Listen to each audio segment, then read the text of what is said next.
Disease किसे कहते हैं? पेप्टिक अल्सर डिज़ीज़ अगर बात की जाए तो पेप्टिक जहाँ पर नाम है तो इसमें इन्वॉल्वमेंट होती है 2 जगह की।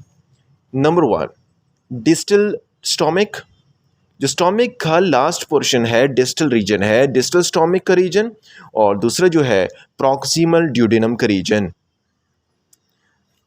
प्रॉक्सिमल ड्यूडेनम और distal stomach region 90% proximal duodenum involve होता है, 10% डिस्टल स्टोमक इन्वॉल्व होता है।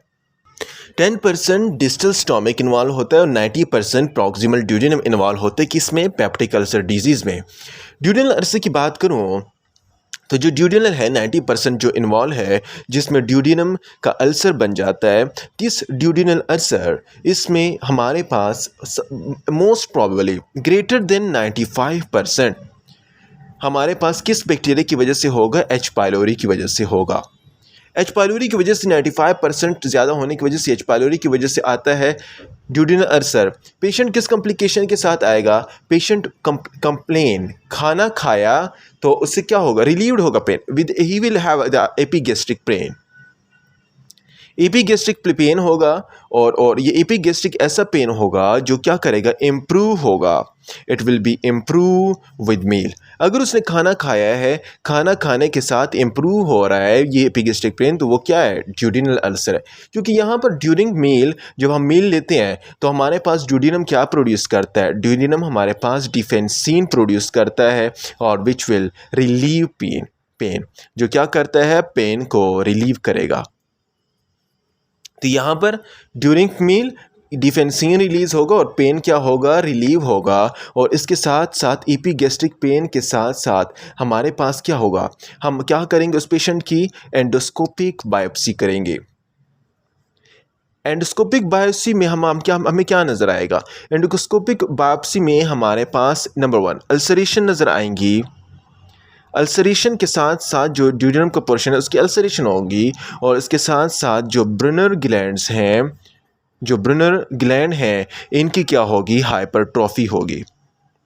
हाइपरट्रॉफी और ब्रुनर ग्लैंड्स और अल्सरेशंस ऑफ क्या? ड्यूडेनम पोर्शन, इसकी ड्यूडेनम पोर्शन की हमारे पास क्या अल्सरेशन? मोस्ट प्रोबेबली कौन से रीजन को? Anterior and posterior of the duodenum. Interior और the posterior of the duodenum की ज़्यादा से ज़्यादा ये क्या होंगी? ये कॉम्प्लिकेशंस आएंगी। और यहाँ पर जो वेसल्स हैं गैस्ट्रोड्यूडेनल आर्टरीज, गैस्ट्रो अल्सरेशन की वजह से गैस्ट्रोड्यूडेनल आर्टरी क्या होगी? गैस्ट्रोड्यूडेनल आर्टरी क्या हो जाएगी? रप्चर हो जाएगी। And this rupture will produce a bleeding, और ब्लीडिंग के साथ साथ ड्यूडेनम के साथ पेंक्रियास भी अटैच है। And it will also leads to the complication of acute pancreatitis. इससे हमारे पास एक्यूट पेंक्रियाटाइटिस की कॉम्प्लिकेशन भी है। तो ड्यूडेनल अल्सर हमारे पास 95% एच पाइलोरी से होता है और ये एपिगैस्ट्रिक पेन के साथ आएगा जो इम्प्रूव होता है मील के साथ। क्यों? क्योंकि ड्यूडेनम हमारे पास डिफेंसिन प्रोड्यूस करता है विच रिलीव पेन। और एंडोस्कोपिक बायोप्सी की बात करें तो यहाँ पर अल्सरेशंस होगी और ब्रुनर ग्लैंड की हाइपरट्रॉफी हो जाएगी। और साथ याद रखें कि एंटीरियर और posterior of the vessel gastroduodenal artery rupture होगा and it will produce bleeding and will leads to acute pancreatitis. अभी देखें 90% प्रॉक्सिमल ड्यूडेनम इन्वॉल्व हुआ और 10% हमारे पास क्या इन्वॉल्व हुआ? 10% it is the stomach involvement. Stomach involvement mean gastric portion, gastric ulcer होगा 10%, जो किसकी वजह से होता है? जो 75% एच पाइलोरी से होता है और रिमेनिंग 25% ये हमारे पास एनसेड एंड बाइलरी रिफ्लेक्स की वजह से होता है। एनसेड और बाइल की रिफ्लेक्स की वजह से हमारे पास गैस्ट्रिक अल्सर जो ड्यूडेनम का पोर्शन है उसमें हमारे पास अल्सर की कॉम्प्लिकेशंस आ जाती हैं। अब देखें ये पेशेंट किसके साथ आएगा? इस पेशेंट को तो एपिगैस्ट्रिक पेन होगा। This patient will have a epigastric pain, लेकिन एपिगैस्ट्रिक पेन, लेकिन ये फूड के साथ मील लेने के साथ क्या हो जाएगा? वर्स हो जाएगा और भी ख़राब हो जाएगा। मील लेने के साथ ये क्या कर देगा? ज़्यादा ख़राब होगा, क्योंकि स्टोमिक जब हम मील लेते हैं स्टोमिक क्या सिक्रिएट करता है? स्टोमिक सिक्रिएट करता है एसिड को, and it acid will produce more damage, और ये एसिड क्या करेगा, हमारे पास ज़्यादा से ज़्यादा डैमेज करेगा। और यहाँ पर क्या होंगे, इस कंडीशन में अल्सर लोकेटेड होंगे mostly at the lesser curvature of the stomach. जो स्टोमक का लेसर कर्वेचर है उसमें क्या होंगी, अल्सर्स की कॉम्प्लिकेशंस होंगी। तो यहाँ पर गैस्ट्रोड्यूडेनल आर्टरी की रप्चर हो रही है, यहाँ पर हमारे पास लेफ़्ट गैस्ट्रिक आर्टरी की रप्चर होगी। लेफ़्ट गैस्ट्रिक आर्टरी हमारे पास क्या हो जाएंगी, it will get rupture. Left gastric artery rupture हुआ, लेफ़्ट गैस्ट्रिक आर्टरी के रप्चर के साथ साथ यहाँ पर स्टोमक में वही ब्लीडिंग होगी और ब्लीडिंग के साथ वोमिटिंग और वगैरह वगैरह कॉम्प्लिकेशंस भी आ जाएंगी। तो गैस्ट्रिक अल्सर हुआ, गैस्ट्रिक अल्सर में हमारे पास 75% एच पायलोरी होता है, एनसेड और बाइल रिफ्लेक्स की वजह से भी होता है। ईपीगैस्ट्रिक पेन होगा, मील के साथ वर्स हो जाएगा, क्योंकि स्टोमक में जब हम मील लेते हैं तो एसिड रिलीज होता है और it will cause more damage. Ulcer होगा लेसर एंड एंटीरियर पोर्टिकल में, लेफ्ट कर्वेचर में मोस्टली होता है और गैस्ट्रिक आर्टरी क्या हो जाएगी, रप्चर हो जाएगी और उसकी ब्लीडिंग हो जाएगी। आगे जो है हम इसकी डिफरेंशियल डायग्नोसिस की बात करते हैं कि हमारे पास इनमें क्या क्या डिफरेंशियल डायग्नोसिस आते हैं कि हमारे पास अल्सर से रिलेटेड हों। डिफरेंशियल डायग्नोसिस की अगर बात की जाए तो इसमें हमारे पास नंबर फर्स्ट कंडीशन में कार्सिनोमा आता है। कार्सिनोमा, गैस्ट्रिक कार्सिनोमा जो गैस्ट्रिक पोर्शन में होता है, इसमें भी कॉम्प्लिकेशंस आती हैं। दूसरा जो है बेनाइन पेप्टिक अल्सर हो सकता है। बेनाइन पेप्टिक अल्सर की कॉम्प्लिकेशन, पेप्टिक अल्सर की कॉम्प्लिकेशन आती है जो क्या हो, जिसका साइज इज स्मॉलर देन 3 सेंटीमीटर। पंच आउट लीजन्स होते हैं जिसमें हमारे पास punched out lesion of stomach mucosa, जिसमें punch of lesion of mucosa आ जाते हैं। इसके साथ साथ हमारे पास बेनाइन अल्सर के साथ साथ हमारे पास मैलिग्नेंट अल्सर की कंडीशन भी आ सकती है। मैलिग्नेंट अल्सर की कंडीशन आ सकती है और यहाँ पर इसकी हम अगर डायग्नोसिस प्रॉपर करें तो वो सिर्फ और सिर्फ बायोप्सी से कर सकते हैं। तो ये आपने याद रखना है कि यहाँ पर डिफरेंशियल डायग्नोसिस में मोस्टली हमारे पास कार्सिनोमा की कॉम्प्लिकेशंस आती हैं। गैस्ट्रिक कार्सिनोमा हो गया, इसके अलावा बिनाइन पेप्टिक अल्सर हुआ, पेंच आउट लीजन हुए और मैलिग्नेंट अल्सर हुआ, और बायोप्सी से आप क्या कर सकते हैं, इसकी वेल डिफरेंशिएटेड डायग्नोसिस कर सकते हैं। तो पेप्टिक अल्सर एक प्रॉक्सिमल ड्यूडेनल इन्वॉल्वमेंट है, एक डिस्टल डिमांड। प्रॉक्सिमल ड्यूडेनल मील के साथ क्या होता है, पेन रिलीव होता है, मील के साथ पेन ज़्यादा होता है, और इसके साथ साथ यहाँ पर गैस्ट्रिक आर्टरी रप्चर होती है, ब्लीडिंग होती है, और यहाँ पर गैस्ट्रोड्यूडेनल आर्टरी और एक्यूट पैंक्रियाटाइटिस की कंडीशन आती है। और डिफरेंशियल डायग्नोसिस में हमारे पास क्या है, कार्सिनोमा। नेक्स्ट जो है वो गैस्ट्रिक कार्सिनोमा से रिलेटेड है। गैस्ट्रिक कार्सिनोमा हमारे पास एक मैलिग्नेंट प्रोलिफरेशन है। ये हमारे पास एक ऐसी प्रोलिफरेशन है जो मैलिग्नेंट है, और प्रोलिफरेशन भी सिर्फ और सिर्फ एपिथेलियम सेल्स के यानी एडिनोकार्सिनोमा से रिलेटेड है। It is mostly related to epithelial cells, और एपिथेलियल सेल्स से रिलेटेड है यानी mostly it is related to adenocarcinoma. Adenocarcinoma से ज़्यादा है। इसी क्लासिफिकेशन की अगर बात की जाए तो 2 टाइप आती हैं। एक का नाम है इंटेस्टाइनल और दूसरा जो है वो डिफ्यूज्ड है।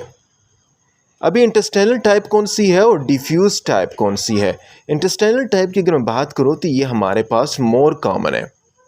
Intestinal type is more common than diffuse type and is present as a large, इसमें लार्ज इर्रेगुलर अल्सर्स होते हैं। इंटेस्टाइनल टाइप में लार्ज इर्रेगुलर अल्सर्स होते हैं, और ये वही कहानी है कि ये हमारे पास गैस्ट्रिक का लेसर कर्वेचर इन्वॉल्व करता है। It will effect the lesser curvature of the what, stomach. Number 2, risk factor की अगर मैं बात करूं तो रिस्क फैक्टर हमारे पास इंटेस्टाइनल टाइप में कौन कौन से आते हैं? रिस्क फैक्टर में आपने बात याद रखनी है कि वो रिफ्लेक्स होने की वजह से इंटेस्टाइनल मीटाप्लेजिया भी हो सकता है, उसकी वजह से होगा इंटेस्टाइनल मीटाप्लेजिया की कंडीशन की वजह से। नंबर 2, क्रोनिक गैस्ट्राइटिस में एच पाइलोरी या ऑटो इम्यून गैस्ट्राइटिस की कंडीशन की वजह से भी हो सकता है। नंबर 3, जो लोग स्मोक्ड फूड लेते हैं, स्मोक्ड फूड लेते हैं तो उसमें हमारे पास क्या होता है, नाइट्रोसामाइन होता है। तो नाइट्रोसामाइन और इसकी केमिकल इरिटेंट इफ़ेक्ट की वजह से भी हमारे पास गैस्ट्रिक कार्सिनोमा की कंडीशन आती है। तो ये डिफ्यूज़ टाइप हुआ, इंटेस्टाइनल टाइप हो। डिफ्यूज़ टाइप की अगर बात करूँ तो डिफ्यूज़ टाइप हमारे पास ये एक ऐसी कॉम्प्लिकेशंस है जिसमें हमारे पास क्या होता है, जिसमें हमारे पास एक रिंग लाइक सेल्स बनते हैं, रिंग लाइक सेल्स बनते हैं, रिंग लाइक सेल बनते हैं और ये डिफ्यूज़ हो जाते हैं। ये रिंग लाइक सेल डिफ्यूज़ हो जाते हैं, एक जगह से दूसरी जगह चले जाते हैं, इन्फिल्ट्रेट करते हैं और हमारे पास क्या करते हैं, it will produce a thickening of stomach wall को थिकन कर। लेकिन ये याद रखना है, diffuse is not related to H pylori, H pylori से रिलेटेड नहीं है। यहाँ पर थिकनिंग ऑफ स्टोमिक वाल हो जाती है, डिस्मोप्लेजिया हो जाता है और ये कॉम्प्लिकेशंस आ जाती है। अभी गैस्ट्रिक कार्सिनोमा की अगर कंडीशन हो, पेशेंट में परसिस्टेंट कंडीशन हो, ज़्यादा से नॉर्मल रेगुलर कंडीशन हो, तो patient will come with a weight loss. उससे क्या होगा, उसका वेट लॉस होगा, उसका एब्डोमिनल पेन की कंडीशंस आएंगी, एब्डोमिनल पेन की कंडीशन आएंगी, हमारे पास परनीशियस एनीमिया, वही कहानी है, एनीमिया की कॉम्प्लिकेशंस आएंगी और अर्ली सिटाइटिव का मतलब ये है कि उसका पेट जल्दी भर जाएगा, कुछ खा नहीं पाएगा, और ये सारी कंडीशन। और इसके साथ साथ स्किन की कंडीशंस भी आ सकती हैं, एकंथोसिस नेग्रिकेंस की कंडीशन वगैरह भी फीचर्स आ सकते हैं। तो ये सारी कॉम्प्लिकेशन यहाँ पर आएंगी किस में, हमारे पास अगर ये परसिस्ट रहे ये कंडीशन में। और इसके अलावा इसका स्प्रेड हो जाएगा, इसका स्प्रेड हो सकता है to where, it spread to lymph node, जितने भी लिम्फ नोड है उसमें जाके ये क्या हो सकता है, स्प्रेड हो सकता है। और मोस्टली जो स्प्रेड लिम्फ नोड है हमारे पास स्टोमिक से related, it will move through the lymph to the left supra clavicular node, left supra clavicular node में जाके ये पहुंच सकता है, जिसे हम क्या कहते हैं, जिसे विर्चुअल नोड्स भी कहा जाता है। तो ये सारी कॉम्प्लिकेशन जो नोड से स्प्रेड हो रही हैं, गैस्ट्रिक कार्सिनोमा की कंडीशन आ रही है, और ये प्री अम्बिलिकल रीजन से, और इसके साथ साथ यहाँ से सुप्राअम्बिलिकल नोड, और इसके साथ साथ पेरी अम्बिलिकल रीजन से it can travel, peri umbilical region से ये मेटास्टेसाइज होगा टूवर्ड सिस्टर मैरी नोड्यूल। वहाँ पर क्या बनाएगा, सिस्टर मैरी जोसेफ नोड्यूल्स बनाएगा, जो हमारे पास इंटेस्टाइन में दिखता है। तो ये सारी कॉम्प्लिकेशंस अराइज होंगी, और साथ साथ ये यहाँ पर सिस्टर मैरी नोड्यूल्स बना सकता है, और इसके साथ साथ bilateral in female GIT gastric carcinoma, ये हमारे पास बायलेटरल्स ओरीज में भी डिफ्यूज़ हो सकता है, और it will produce a Krukenberg tumour. वहाँ पर क्या प्रोड्यूस कर सकता है, कर्कनबर्ग ट्यूमर भी अराइज कर सकता है। तो गैस्ट्रिक कार्सिनोमा एक ऐसी कंडीशन है जिसमें malignant proliferation of epithelial cell हो जाता है, जिससे एडिनोकार्सिनोमा से रिलेटेड है। इंटेस्टाइनल भी हो सकता है और डिफ्यूज भी। इंटेस्टाइनल में हमारे पास मोस्ट कॉमन ये है ये कंडीशन, और इरेगुलर अल्सर आ जाते हैं, लेसर कर्वेचर पे, इंटेस्टाइन की बीटाप्लेजिया, एच पाइलोरी, ऑटो इम्यून, और स्मोक्ड फूड जो लेते हैं, लाइक जापान में जो लोग होते हैं, पीपल्स जापानीज होते हैं, उनमें ये कॉम्प्लिकेशन ज़्यादा होती है।